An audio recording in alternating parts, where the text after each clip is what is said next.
All right, guys, we gotta talk about the possible Ethereum fork. Now, I think this is all happening because of JP freaking Morgan, because they said they were very disappointed in Ethereum because it was getting too centralized. Remember, JP Morgan owns the private version of Ethereum made by Consensus called Corium. They do not own the public version of Ethereum, nor are they a staking pool.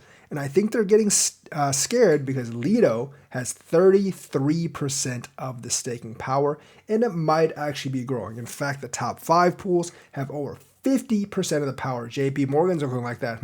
We're not one of the 5 top pools, and we don't really have much interest in being. We think it's too centralized because that centralization favors someone else besides us. Jamie Dimon sees it. He's like, we don't like it. We better voice our disapproval, and I'm sure they will do something because we own them. And bam, they're looking at doing something. But this something actually might be good for Ethereum, although it might hamper it for the next, I don't know, several years. So we all know that Ethereum's proof of stake actually incentivizes like larger nodes, and that's how Lido got so large. Now, there's other models that they can actually go with, and 2 specifically that I could think of. One is Cardano's DPOS, which is very, very decentralized because it disincentivizes larger pools. After you get past saturation, your rewards start going down. So people don't want to gather in a couple of large pools. Cardano has thousands of pools. None of them have over 1 or 2% power in the network. That's great. The other way is to go Polkadot's parachain way with the app chain network. Now, I want to talk about how this particular decision could actually be very, very devastating, and probably will be if they decide to take it, for layer 2s like Arbitrum, Polygon, and Optimism, and IMX as well. So the thing is, like, I think Polygon might be okay because they're multi-chain, so they can scale other things, and they're more of an L1 themselves. The others, plus Coinbase's base, they might not do so well unless Ethereum makes some way for them to actually survive, which I'm not really sure how that would work. Maybe they'll work out something with Coinbase. I'm not really sure. Either way, Ethereum kind of does need to do this because of this decentralization aspect. Because right now they don't really have speed or decentralization. They have security, sort of, but they don't have speed or decentralization, which is not very good. You know, when you have a trilemma and it becomes like a unilemma and you don't have the other 2 pairs, not all that attractive. And even someone as like JP Morgan will actually call it out because it doesn't really favor them since they're not one of the staking pools. So they could go the DPOS route of Cardano. Well, actually they can't. I'll explain why in a while. If they actually went this route, I think things would be fine because Cardano does allow layer 2 bridges, layer 2 scaling as well, kind of like what Hydra is with the Hydra heads and everything. So there could actually be layer 2 scaling for Ethereum if they took the DPoS model. I think the DPoS model works great, but unfortunately, Ethereum is basically completely not. They're not really compatible with Cardano's model at all, and there's a very simple reason for that. Their model for like DeFi and smart contracts just isn't like the same thing. Ethereum uses account-based model like everyone else, whereas Cardano uses EUTXO. So those 2 are not compatible. I don't think they could switch over without like breaking a lot of things, and I think everyone would have to program their apps over. So that probably is not going to be the method they use, which is why this is could be so devastating for the layer 2s. And maybe you should think about reinvesting those layer 2 coins into other layer 1 coins because they are seriously talking about something like the app chain model, which is exactly what Polkadot and Cosmos is. And if they go that model, there's really no room for layer 2s because all the projects on Ethereum can just make their own chain on Ethereum. Remember, Polkadot parachains, Kusama parachains, they're basically their own chain that uses the primary chain for only security purposes. And that would kind of solve Ethereum's scaling issues because no one would actually be using the main chain. They'd all just be using the parachains on the main chain. Now, I'm not really sure if Ethereum's going to have like parachain auctions or whatever, and maybe they'll give the layer 2s a parachain.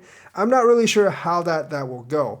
But like the massive amount of apps built on Polygon and all these other layer 2s could actually just go kaput because you no longer need scaling for Ethereum. But like I said, there could be a solution where like Ethereum guarantees certain certain parachains to these the big layer 2s, and they continue functioning that way as parachains, which actually might be better for them. But I'm not exactly sure how the technicalities of that would work. But there is a danger that, there's just no need for these scaling projects anymore, and they could actually go kaput. Although I think it's likely that Ethereum would give them a parachain, and then they would just be their own chain, although they would not have the purpose of scaling Ethereum anymore, because, everyone's just using Ethereum for security purposes, kind of like they use DOT and Kusama and Cosmos. So that model, I'm not really sure what would happen, but I would be very, very nervous if I was a layer 2 holder and they really started talking seriously about this. And I do actually think they are serious about this because JP Morgan is a big investor in Ethereum, even though they don't own staking on the main chain. And the thing is, like, people have been criticizing Ethereum about this forever, that they are very centralized and they are kind of prone to like takeovers by the major staking pools because everyone concentrates in, well, it's mainly Lido, but also the other 4 top staking pools, which I believe are Binance, Coinbase, and Kraken. So, and of course there's like Rocket Pool as well. So like, this was basically a failure in design from Ethereum's perspective. I'm not really sure, like, could they just like rewrite it where they don't really have to follow EUTXO, they can use the account-based model and just reverse the incentivization, like, if a certain pool is over X number of coins, then that pool gets reduced rewards. I don't really see why that would actually be so hard. And I feel like that would be an easy fix if the coding wasn't like impossible for that, which I don't really see why that would be. All you really have to do is have de-incentivizations for a pool to get as big as Lido. I'm sure Lido and the others would complain, and maybe they have too much voting power and you can't actually do it that way right now. I'm not actually sure, but what Ethereum does actually need to do is like work on some of the decentralization aspects of it right now, because right now they're not decentralized in terms of staking. And there's other points of failure and centralization failures in Ethereum. For instance, like like MetaMask, Geth. Those things are very, very centralized where like everyone uses like 1 or 2 clients, especially like Geth. I think it was like 70-something% dominance. So Ethereum has a bunch of like failure points, which makes it very, very much not decentralized. Now, according to that, they should be sued by the SEC, but of course the SEC has a handshake deal probably with Joe Lubin, so they will not sue Ethereum. So it's a weird kind of situation right now. I think that, if it's not decentralized and they don't change it, I think the situation will become worse over time. And of course, there's a scaling issue because Ethereum was never built to scale. They keep on saying, the next hard fork will solve our scaling problems. Obviously, that never happens. We've had several hard forks, and they still kind of have a scaling problem. Not just kind of, they really have a scaling problem as well. So, I mean, although the changeover to DPOS from POW helped its energy problem, it didn't really help the scaling problem, and it made the decentralization problem much, much worse than it was. So they're going to have to reverse engineer a lot of stuff, and part of that might be throwing the baby out with the bathwater in terms of layer 2s. Remember, layer 2s are a huge part of Ethereum. Polygon is top 10. And a lot of the other projects are top 50. So if Ethereum was going to do this shakedown where they just made kind of layer 2s, irrelevant or obsolete, there would be quite a shakedown in the crypto industry. I mean, like, I've liked IMX for a while because like layer 2 for gaming, but I do actually think like, if IMX got a parachain on Ethereum, it could actually survive. So kind of like, it is kind of strange. And, some of these projects may actually be helped by getting their own parachain. But if they don't have to scale Ethereum anymore, then I don't really see their purpose. However, some of these like Arbitrum, Polygon, Optimism, they already have like large TVLs. So the community actually just might stick with that chain. However, they wouldn't be a layer 2. They would just have to be Ethereum. They would have to be a layer 1 chain. And I'm not really sure like if they'll actually have technical difficulties from doing that. So there's a lot to consider here.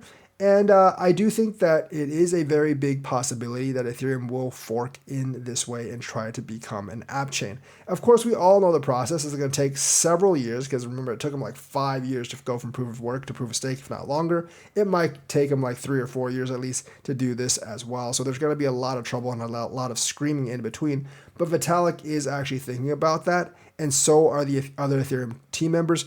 I mean, JP Morgan did bring this up.